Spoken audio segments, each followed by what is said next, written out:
Capítulo 72. La espiritualización del cuerpo según San Pablo. 10 de febrero del 82 a 14 de febrero del 82. De las palabras de Cristo sobre la futura resurrección de los cuerpos referidas por los tres evangelios sinópticos, que son Mateo, Marcos y Lucas, hemos pasado en nuestras reflexiones a lo que sobre este tema se refiere San Pablo en su carta a los Corintios capítulo 15. Nuestro análisis se centra sobre todo en lo que se podría denominar como la antropología sobre la resurrección. Según San Pablo, el autor de la carta contrapone el estado del hombre, que es el estado de tierra, y esto es histórico, al estado del hombre resucitado que está caracterizado de un modo lapidario y a la vez penetrante, el interior del sistema de fuerzas específico de cada uno de los estados. Que este sistema interior de fuerzas deba experimentar en la resurrección una transformación radical parece indicado ante todo por la contraposición entre el cuerpo que es débil y el cuerpo que es lleno de poder. Pablo escribe: se siembra en la corrupción y se resucita en la incorrupción. Se siembra en la ignominia y se levanta en la gloria. Se siembra en la flaqueza y se levanta en el poder. Primera de Corintios 15, del 42 al 43. Débil es, pues, el cuerpo que, empleando el lenguaje metafísico, surge de la tierra temporal de la humanidad. La metáfora paulina corresponde igualmente a la terminología científica que define el comienzo del hombre en cuanto a cuerpo con el mismo término, es decir, semen. Si a los ojos del apóstol el cuerpo humano que surge de la semilla terrestre resulta débil, entonces esto significa no sólo que es corruptible y sometido a la muerte y a todo lo que ella conduce, sino también que es un cuerpo animal, y en cambio el cuerpo que es lleno de poder y que el hombre heredará del último Adán que es Cristo, en cuanto a que participe de la futura resurrección, va a ser un cuerpo espiritual y será incorruptible, y ya no será amenazado por la muerte. Así pues, la antinomía, que quiere decir débil a lleno de poder, se refiere explícitamente no tanto al cuerpo que está considerado aparte, cuanto a toda la constitución del hombre que está considerado en su corporeidad. Y sólo en el marco de esta constitución, el cuerpo puede convertirse en un cuerpo espiritual, y esta espiritualización del cuerpo será la fuente de su fuerza y de su incorruptibilidad y de su inmortalidad. Este tema tiene sus orígenes ya en los primeros capítulos del libro del Génesis, y se puede decir que San Pablo ve la realidad de la futura resurrección como una cierta resustitutio in integrum, es decir, como la reintegración y a la vez el logro de la plenitud de la humanidad.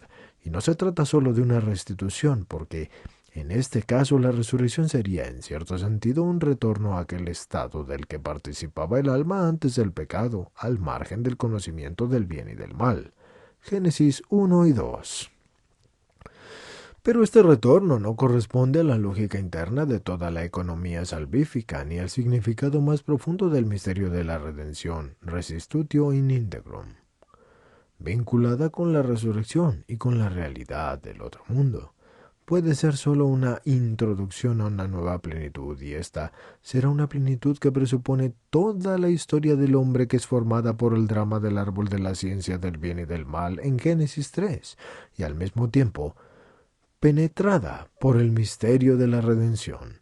Según las palabras de la primera carta a los Corintios, el hombre, en quien la concupiscencia prevalece sobre la espiritualidad, y esto es el cuerpo animal en la primera de Corintios 15 a 44, está condenado a la muerte, y en cambio debe resucitar un cuerpo espiritual, el hombre, en quien el espíritu obtendrá una justa supremacía sobre el cuerpo, la espiritualidad sobre la sensualidad.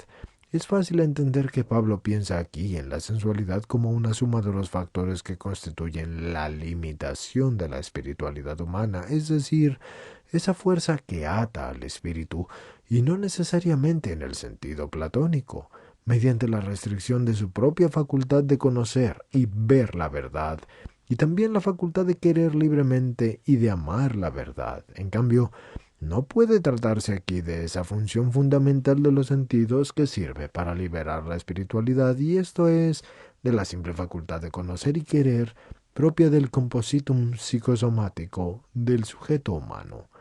puesto que se habla de la resurrección del cuerpo, es decir, del hombre en su auténtica corporeidad y consiguientemente como cuerpo espiritual, entonces debería significar precisamente la perfecta sensibilidad de los sentidos, su perfecta armonización con la actividad del espíritu humano en la verdad y en la libertad. El cuerpo animal, que es la antítesis terrena del cuerpo espiritual, indica en cambio la sensualidad como una fuerza que frecuentemente perjudica al hombre en el sentido de que él, viviendo en el conocimiento del bien y del mal, está solicitado y como impulsado hacia el mal. No se puede olvidar que se trata aquí no sólo del dualismo antropológico, sino más aún de una antinomía del fondo. De ella forma parte no sólo el cuerpo como un hile aristotélica, sino que también el alma, o sea, el hombre como alma viviente. Génesis 2:7.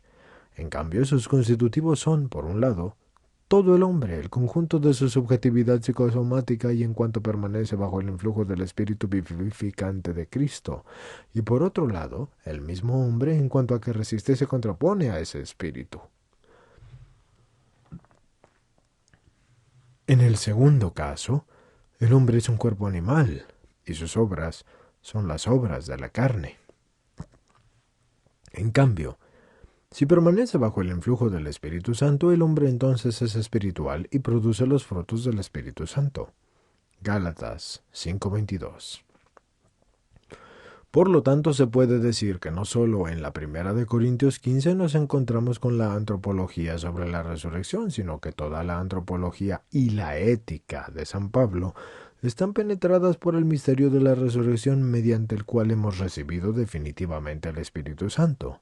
El capítulo 15 de la primera carta a los Corintios constituye la interpretación paulina del otro mundo y del estado del hombre en ese mundo, en el que cada uno, juntamente con la resurrección del cuerpo, participará plenamente del don del Espíritu vivificante, y esto es, del fruto de la resurrección de Cristo. Concluyendo el análisis de la antropología sobre la resurrección, según la primera carta de Pablo a los Corintios, nos conviene una vez más dirigir la mente hacia las palabras de Cristo sobre la resurrección y sobre el otro mundo, palabras que refieren a los evangelistas Mateo, Marcos y Lucas, y recordemos que al responder a los saduceos, Cristo unió la fe en la resurrección con toda la revelación del Dios de Abraham, del Dios de Isaac y del Dios de Jacob y del Dios de Moisés, que no es un Dios de muertos, sino de vivos. Mateo 22:32. Y al mismo tiempo, rechazando la dificultad presentada por los interlocutores, pronunció estas significativas palabras: cuando resuciten de entre los muertos, ni se casarán, ni serán dadas en matrimonio. Marcos 12:25. Precisamente a esas palabras, en su contexto inmediato, hemos dedicado nuestras precedentes consideraciones, pasando luego al análisis de la primera carta de San Pablo a los Corintios, primera de Corintios 15. Estas reflexiones tienen un significado fundamental para toda la teología del cuerpo, para comprender tanto el matrimonio como el celibato por el reino de los cielos. A este último tema estarán dedicados nuestros ulteriores análisis.